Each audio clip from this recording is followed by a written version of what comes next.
Everyone at Durban Metropolitan University knew Zandileh Mkhize.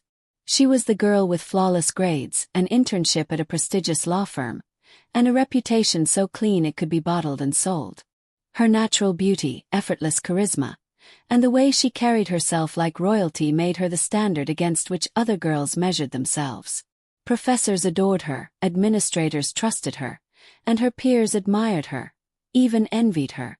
But none of them knew the truth. Because Zandileh wasn't just a student. She was a master of compartmentalization, a walking contradiction. By day she was every parent's dream. But by night, when the university quieted and the city's heartbeat pulsed through neon alleyways, she became someone else entirely. They called her Z. And Z reigned over Durban's underground nightlife like a queen without a crown. Exclusive parties, whispered deals, luxury paid for in favors and secrets. She wasn't dancing to escape, she was building something. A shadow empire hidden beneath scholarship papers and study group chats. Tonight she wasn't going out for fun. Tonight she was on a mission.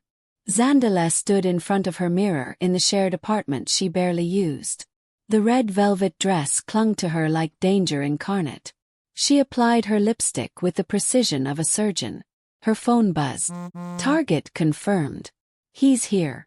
She smiled, not because she was happy but because control was her favorite feeling. Downstairs, at a rooftop bar lit with violet strobes and filled with people pretending to be free, a new girl named Ada Khumalo was stepping into the scene for the first time.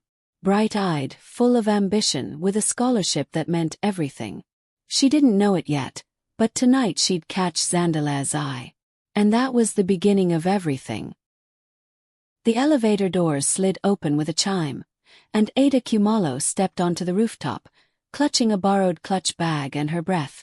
The music hit her first, deep bass rhythms that seemed to vibrate through her ribcage. Then came the lights, washing the space in electric blues and violet shadows. Beautiful people lounged on sofas, danced near the bar, laughed in curated clusters that reeked of old money and new secrets. Felt like a world carved from another reality. Ada stood still for a second too long. She wasn't supposed to be here. Not really. Her roommate Thando had begged her to come. "You're too tense," she'd said. "You need to let go a little. Just one night. Besides, this party's different." And Ada had almost said no. Her scholarship to Durban Metropolitan University was the result of years of sacrifice. Her mother sold traditional dresses at the market. Her father drove a minibus taxi 6 days a week. Ada owed them everything, and she wasn't about to throw it away for one night of cheap thrills. But this didn't feel cheap. Felt important. Like something was happening here. She moved to the edge of the rooftop, trying to blend into the crowd.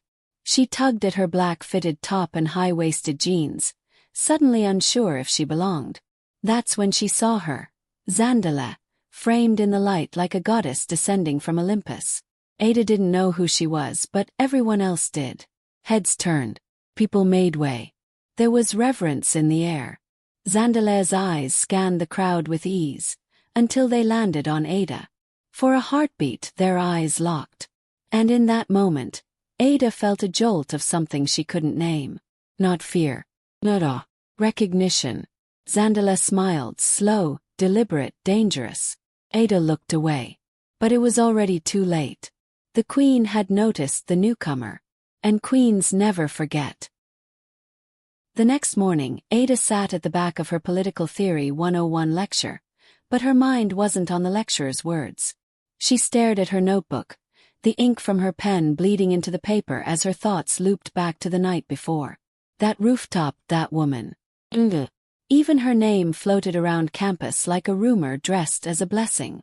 Ada had heard of her in passing. Honors student, student council chair, part-time intern at a law firm in Umhlanga. But nothing she'd heard matched the version she saw last night. There was a confidence in her that didn't come from textbooks. She moved like someone who knew the world didn't play fair, and had figured out how to cheat better than anyone else. "Ms. Khumalo." Ada blinked. Professor Sabia stood at the front of the room, eyebrows raised. The rest of the students were staring at her. Can you explain the concept of the social contract according to Rousseau? Ada cleared her throat, forcing herself back into the present. It's the idea that individuals consent, either explicitly or implicitly, to surrender certain freedoms in exchange for order and protection by the state. Nod. Correct. But remember, every contract has hidden clauses. The words echoed. After class, Ada slipped out quickly, hoping to avoid questions or conversation. But waiting at the bottom of the stairs, leaning casually against a pillar, was Zandileh, in a sharp white blazer over a casual tee, sunglasses perched on her head like a crown. You clean up nice in the daylight, Zandileh said with a small smirk. Ada froze. You were at the rooftop party. You too. Zandileh pushed off the pillar and walked alongside her. Let me guess, first year. Full scholarship. Brilliant but cautious. Ada didn't answer, but Zandileh grinned anyway. Relax, she said, tone playful but firm. I don't bite. But I do notice potential.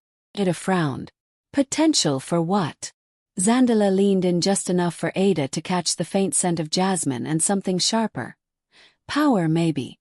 Let's just say, I like knowing who the game changers are before the game begins. Then she walked off, heels tapping like punctuation. Ada stood rooted in place, her heart thudding for reasons she couldn't explain. She didn't know what game Zandileh was playing, but something told her she'd already been dealt a hand. By Thursday, Ada had convinced herself it had all been nothing, just a brief, strange encounter with someone far out of her league. A momentary flicker in the whirlwind of university life. But then the envelope arrived. Not an email. Not a text.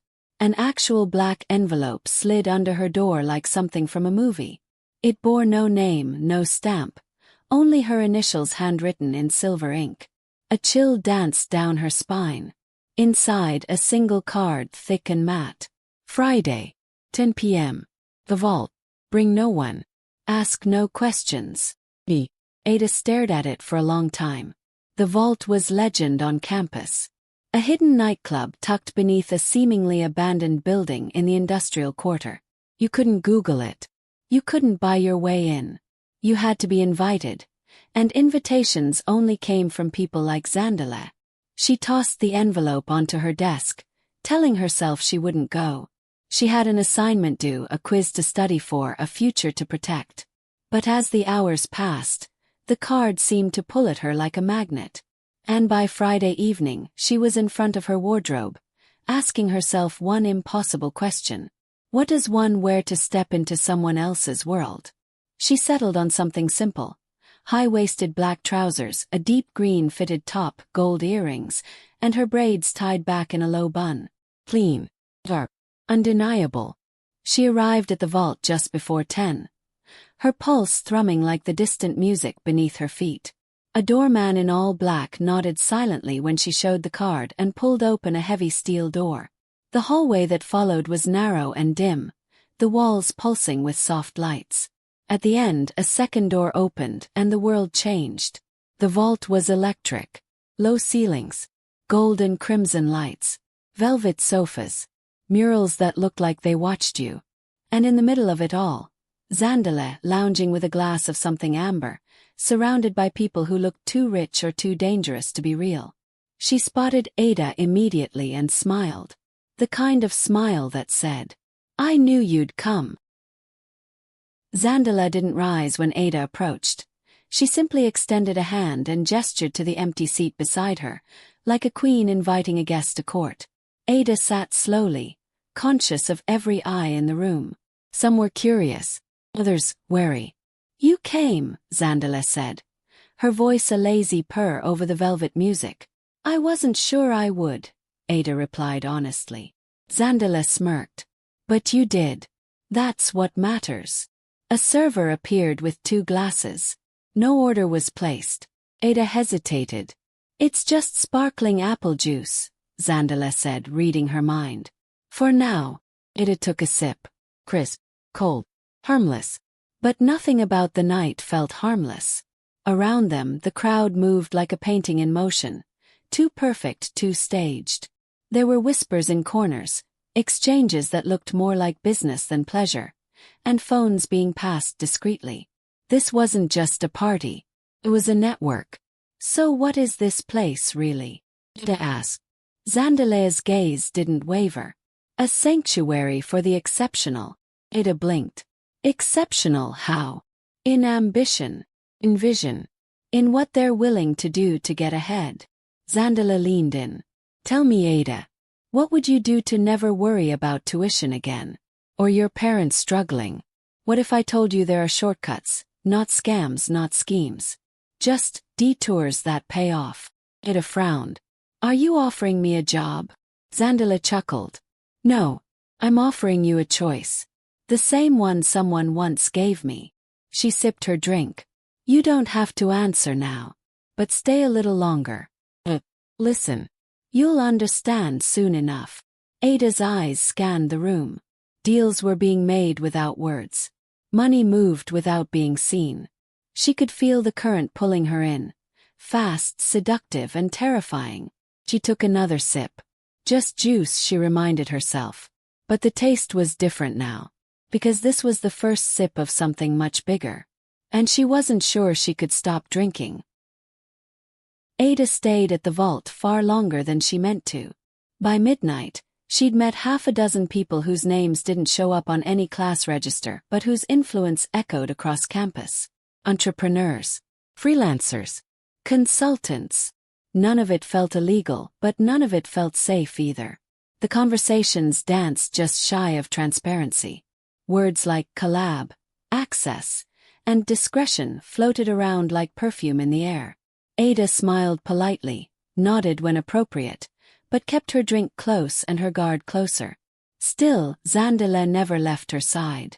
There was a subtle power in how she held court, never raising her voice, never forcing attention, but commanding it all the same. Ada couldn't tell if people feared her or adored her. Maybe both. At one point, Zandileh led her to the balcony, an open space wrapped in golden fairy lights, overlooking the glittering Durban skyline. This, she said, gesturing toward the view, is what freedom looks like. Ada folded her arms. Freedom. You think this is freedom? Zandileh's smile faltered for the first time. I grew up with nothing, Ada. One meal a day if we were lucky. My mom cleaned houses in Glenwood. My dad left when I was 9. When I got into this university, people clapped, until they realized I couldn't afford the life that came with it. Her voice dropped. I built this world. Every contact, every loophole, every opportunity. 'Cause no one was going to save me. So I became the one who saves others. If they're brave enough. Ada didn't know what to say. You think I'm dangerous, Zandileh said, more statement than question. I think you're complicated, Ada replied quietly. Zandileh laughed. Good answer. Keep watching. You're learning faster than most. Then softer. But be careful. Curiosity is how it starts. For everyone. Ada looked out over the city. Somewhere inside something was shifting. She didn't know if it was admiration or fear. Maybe both. The next week on campus felt different. Every hallway Ada walked through whispered with eyes. Some friendly. Some suspicious. Some unreadable. It wasn't paranoia. Something had changed. Word travels fast here, Thando said one afternoon, stirring her coffee at the campus cafe. You went to the vault. Ada stiffened. How do you know about that? Thando arched a brow. People talk. And Zandileh. She doesn't bring just anyone. Ada tried to brush it off. It was just one night. Thando leaned in. It's never just one night. Later that evening, Ada received another envelope. This one was white. Inside, a card with a time, a location, and the word, observe. Curiosity outweighed hesitation. Again. She arrived at an upscale apartment near the beachfront. Inside, a dozen students buzzed like a hive. Some in suits, some in loungewear, all too composed. Ada sat silently in a corner, watching as Zandileh orchestrated what looked like a business meeting masked as a wine tasting. They discussed crypto wallets, social media marketing deals, product placements, tutoring syndicates, and something called clean trade, a side hustle involving reselling designer clothes online. Technically legal, barely ethical. One girl, light-skinned, sharp-tongued, spoke about a lecturer who paid for private notes that were really assignments ghostwritten by students like her. Zandileh never said much. She didn't need to. She just listened, occasionally nodded, and made eye contact like a queen granting permission. Afterward, Ada approached her. "You said you help people," Ada said. "This feels like something else." Zandileh didn't flinch. "Helping people doesn't mean babysitting them.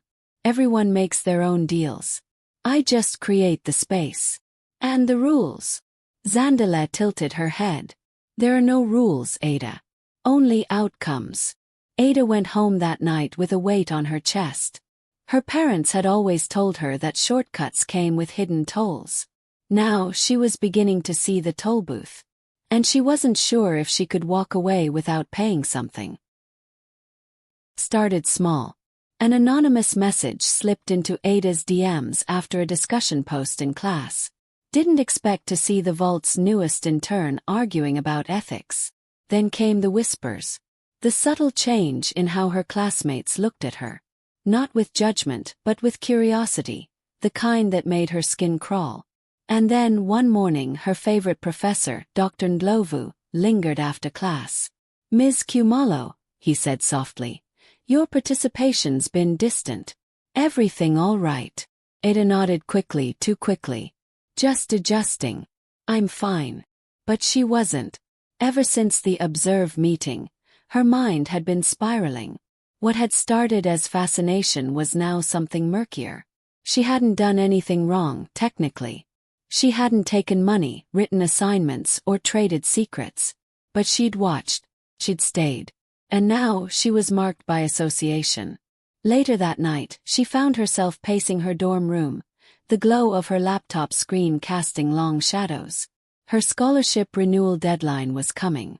One wrong step and everything she'd worked for could disappear.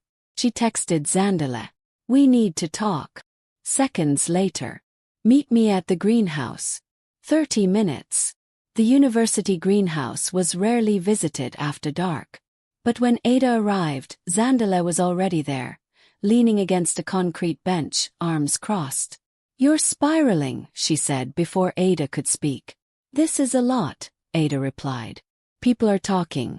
I haven't even done anything, but it's like I've already crossed a line." Zandileh stepped closer. "You can still walk away, you know." Ada blinked. "Can I?" Zandileh smiled, sad, almost sincere. "That's the problem. Once you see the game board, you never unsee it. You just choose whether to play.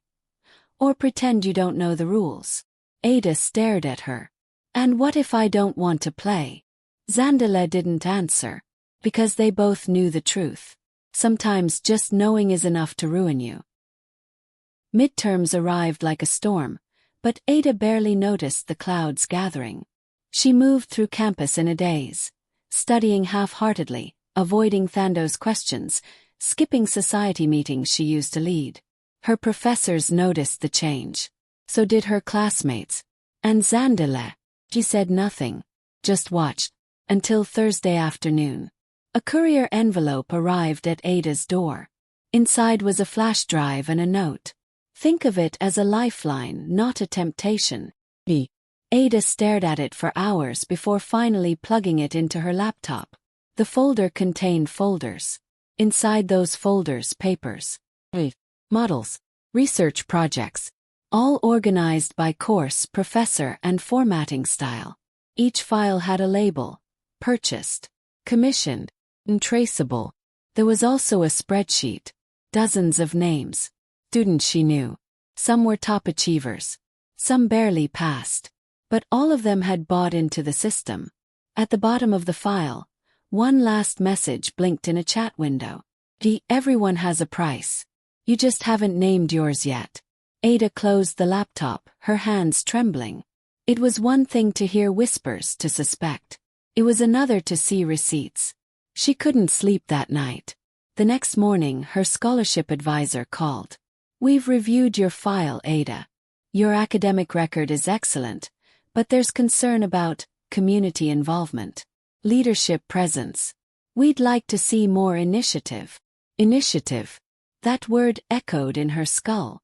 The vault. The network. It wasn't just about grades anymore. It was about being seen. And staying seen. That night, Ada stood outside Zandileh's apartment, her finger hovering over the intercom buzzer. She didn't know what she was about to say. But she knew this. In this world, silence cost more than participation. And Zandileh was already holding the pen. The apartment was nothing like Ada expected. Minimalist, clean, expensive but understated. Abstract art on the walls. A vinyl record turning low and slow in the background. The kind of place that said, "I didn't come from money, but I mastered it." Zandileh opened the door barefoot, in a silk robe, a glass of something golden in hand. "Took you long enough," she said simply, stepping aside. Ada hesitated only a second before crossing the threshold. They didn't talk at first. Not really. Ada stood by the window, eyes scanning the city lights like they held answers. Zandileh poured her a drink. Apple juice again, no lies this time. When she finally spoke, her voice was calm. "I'm not here to judge you," Zandileh said. "I'm not here to manipulate you either. You're smarter than that." Ada didn't respond. She didn't need flattery. Zandileh walked to her desk, opened a drawer, and pulled out a folder. She placed it on the table like a contract. "Inside are 3 names. 3 assignments. Easy money. Clean. No writing involved. You review, you edit, you return." Ada stared at the folder. "You choose which one you take," Zandileh added. "Or none. You walk away, no hard feelings. But make no mistake, this is your entry fee. If you want in, it starts here." Ada picked up the folder. 3 students. 3 essays. She scanned the first. Political science. Topic she knew well. Second. Business ethics. Irony wasn't lost on her. Third. Professor Mthembu. The strict one. She shut the folder, heartbeat hammering against her ribs. "I need to think." Zandileh nodded, sipping her drink. "Of course. Just know this. Everyone thinks they're immune until the first transaction. Then it's not a fall. It's flight." Ada walked out into the humid night, folder pressed to her chest. She hadn't agreed. Not yet. But the weight of that folder was already shaping her spine differently. And deep down, something whispered, "You've already said yes." For 3 days, Ada carried the folder everywhere. She didn't open it again. She didn't need to. It lived in her bag like a secret she hadn't confessed, a weight that whispered every time she walked past the scholarship office or saw Professor Mthembu pacing between lectures. Zandileh didn't reach out. She didn't need to either. Because she knew what most people didn't. Silence is not indecision, it's transition. By Sunday, Ada made her choice. First essay. Political science. 2,500 words. Original draft already complete. Her job was to polish it, refine the argument, elevate it just enough to pass unnoticed. Took her 3 hours. 3 hours to make a clean version, cross-check for tone, fix citations, and hit send. She didn't feel dirty afterward. She didn't feel anything at all. Until the money arrived. R1,500. No notes. No thank you. Just a transaction. The next day, everything looked the same, but Ada wasn't. She walked through campus with straighter posture, her heels sharper against the tiles, her eyes more alert. She wasn't playing anymore. She was in. And Zandileh noticed. They didn't speak, but when they crossed paths outside the faculty building, Zandileh offered a single subtle nod. Approval. That evening, Ada treated herself to takeout. Her roommate, Thando, noticed the change.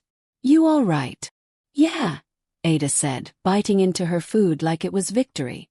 "Just found a side hustle. Tutoring." Ada smiled. "Something like that." Later she checked her email. Another message. Subject, Rework. Good job. Let me know when you're ready for more. B. She didn't reply. She didn't need to. Because that first act, however small, was a gateway drug. Not to money, but to power. And power had a taste Ada was beginning to crave. Ada didn't notice the shift at first. The way certain students, ones she'd never spoken to, started greeting her like they knew her. The way her inbox filled with vague inquiries. Hey, I heard you're good with editing.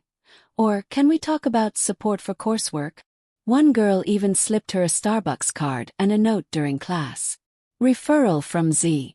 You'll know what to do. Ada stared at the card like it was a live wire. She hadn't asked for referrals. She hadn't told anyone. But Zandileh had. The vault wasn't just a place. It was an ecosystem. Once it trusted you, it fed you. She was still balancing her real life. Lectures, tutorials, group projects. But beneath that, another identity pulsed. Quietly. Professionally. Legally. That Friday, Zandileh invited her to a private dinner in a restaurant that didn't even have a sign on the door.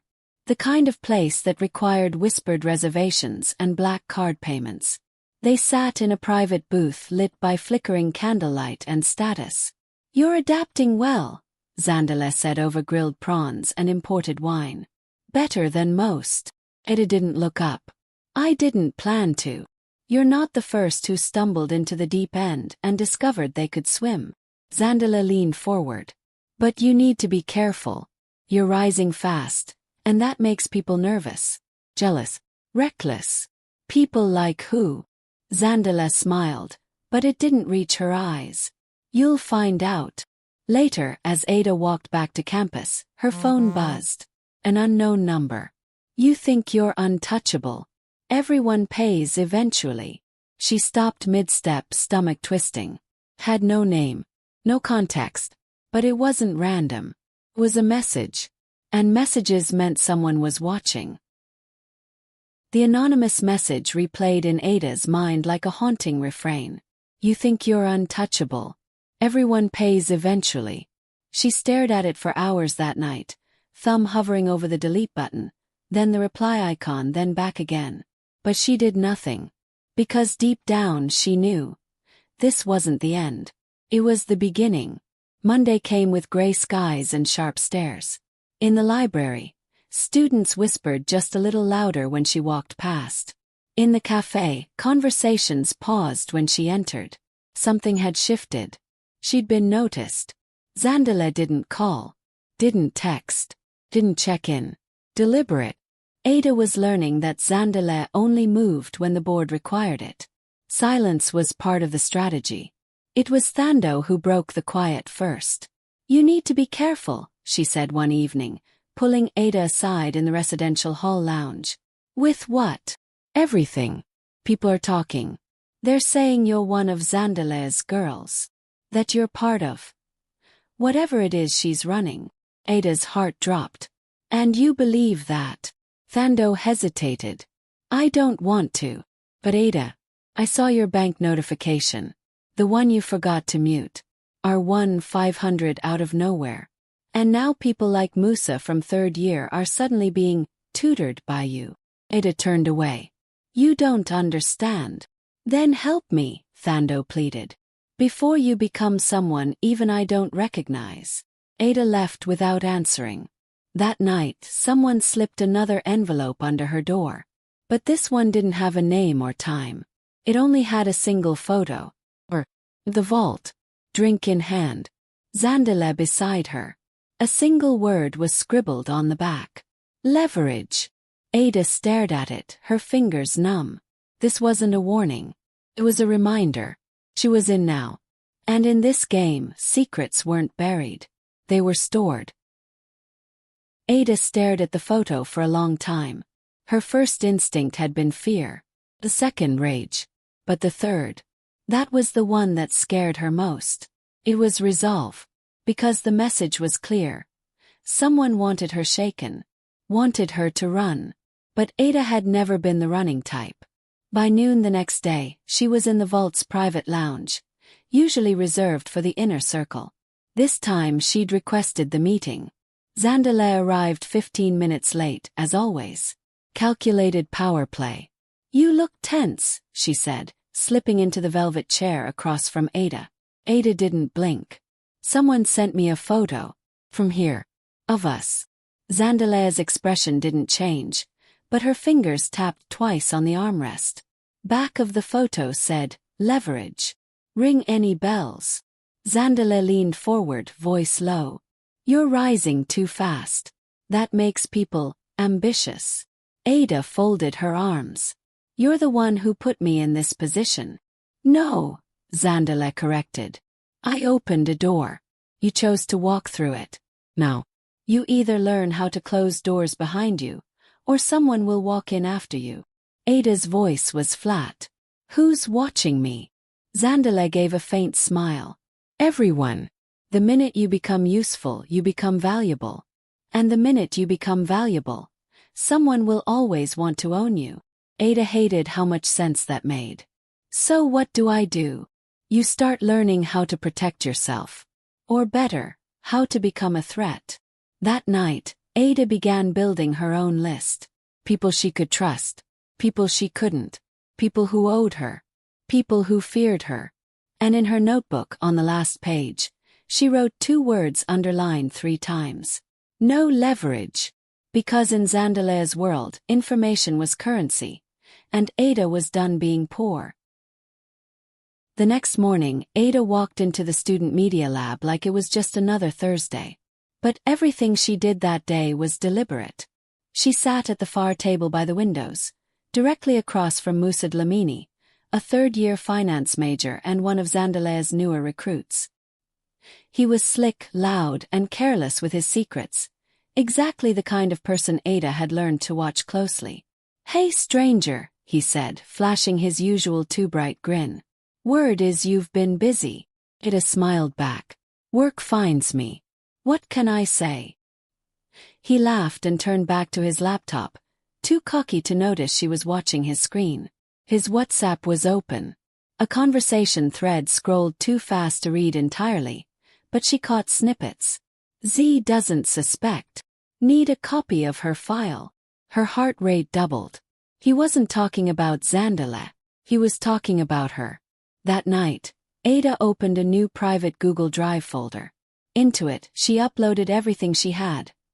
Her own emails with Zandileh, payment receipts, essay drafts she'd edited, timestamp screenshots of student requests. Everything. Then she sent a single encrypted link to her backup email, saved under a new name. QueenVault. Insurance. If someone came for her, she'd go down with a firestorm. Later that evening, she ran into Zandileh outside the law faculty building. No words, just a look. But Zandileh tilted her head. You've been busy. Ada returned the expression. So have they. Zandileh's eyes narrowed. Who?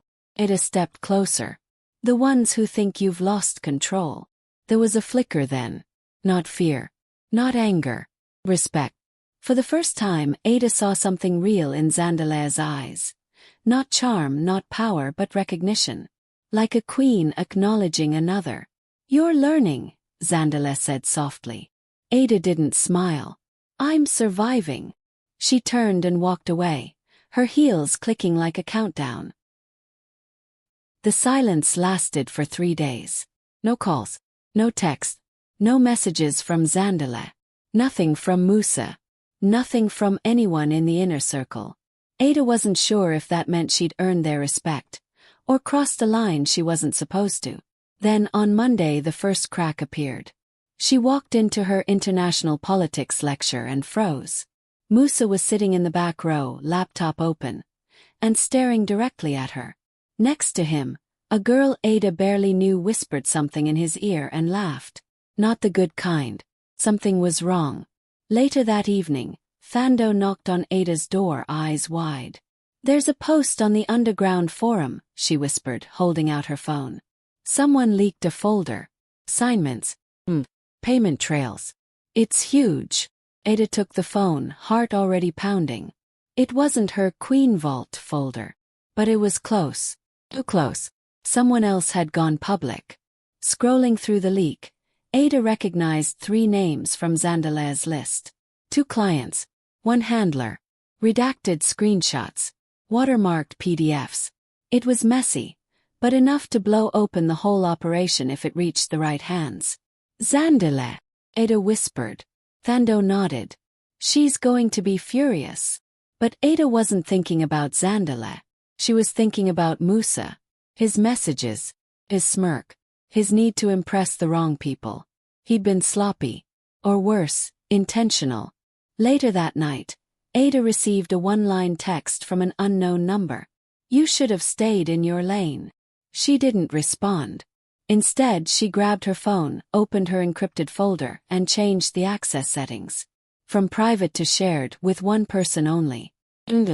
Because whether she liked it or not, they were now tied together by more than ambition. They were targets. And targets had to decide fast.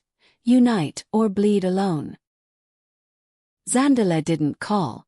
He showed up. Ada was brushing her teeth when the knock came. Rhythmic. Certain. She opened the door to find Zandileh standing there in all black. Fitted blazer, dark jeans, eyes sharp. "We need to talk," she said. Ada stepped aside. Zandileh didn't sit. She stood in the center of the room like it belonged to her. Like everything did.